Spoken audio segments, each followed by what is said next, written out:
Today we'll be repairing the power harrow. What's happened is the tine has fallen out because the nut has unscrewed and got smashed up. Luckily though, it didn't destroy any of the cogs inside. So I hope you enjoy this video and consider subscribing and liking.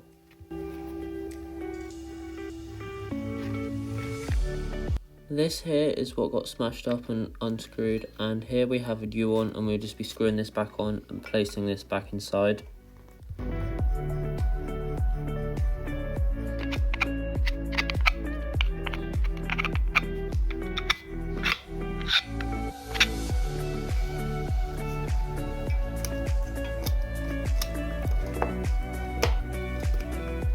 We are getting the power harrow ready for spring, since soon we are going to be ploughing, so expect some videos on that soon.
Cows that are getting ready to calve, overnight they go in the calving pen, and in the morning if they haven't calved they go back outside, but just overnight they'll stay in here just in case.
Here you can see these two, and the white one will be shown in a second. But I hope you enjoyed this video, and if you have, make sure you subscribe and like, and I'll see you in the next one.